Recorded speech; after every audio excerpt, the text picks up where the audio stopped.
तो मैंने एक चीज़ पढ़ी है रिसेंटली, उसमें ये कहा गया है, पढ़ी या सुनी है, किसी संत के मुख से ही सुनी है।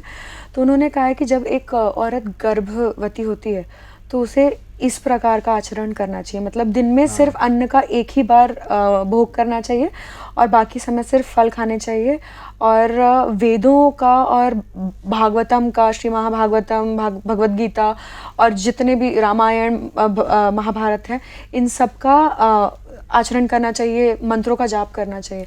तो ऐसी ये जो 9 महीने की साइकिल होती है, तब जो बच्चा, और भी इसमें बहुत सारी चीज़ें हैं, लेकिन तब जो बच्चा पैदा होता है तो वो संसार को बदलने की शक्ति रखने वाला एक संतान होता है। सही, सच बात है। प्रहलाद जी इसका सबसे बड़ा एग्जाम्पल है।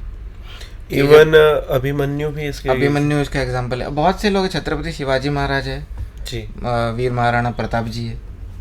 छत्रपति शिवाजी महाराज गर्भ में थे, सुना जाता है कि महाभारत की संपूर्ण कथा उन्होंने श्रवण करी थी। तो ये तो करना चाहिए। उनका कुछ सेट ऑफ रूल्स डिफाइन किए गए हैं कि ये करना चाहिए गर्भवती महिला को, ये नियम लेने चाहिए, ऐसा ऐसा रहना चाहिए। कथा श्रवण उसमें सबसे मुख्य है। जैसे हम लोगों ने अभी ज्योतिष पे बात किया, तो आपने कर्मा की बात की, पूर्व कर्मा की बात की।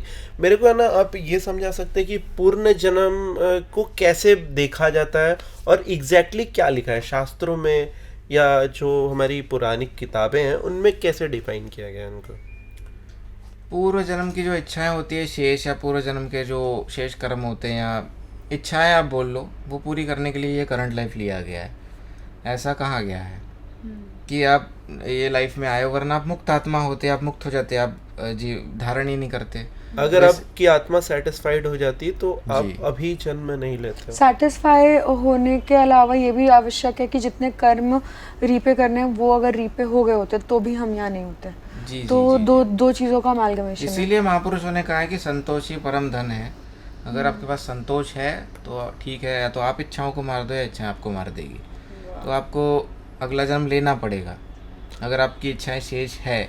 जैसे आप इस जन्म में इच्छा ले लेके जा रहे हो कि मेरे को ये चीज़ क्यों नहीं मिली, अगले जन्म में आप वहाँ चले जाओगे। और पूर्व जन्म की बात कर रहे हैं तो लोग बोलते हैं कि आपके 7 बार जन्म होता है, या कुछ ऐसा कुछ होता नहीं है? मैंने जहाँ तक सुना है कि 7 बार मनुष्य योनि में जन्म होता है, ऐसा कहा जाता है जी। सिर्फ We need to work harder, guys.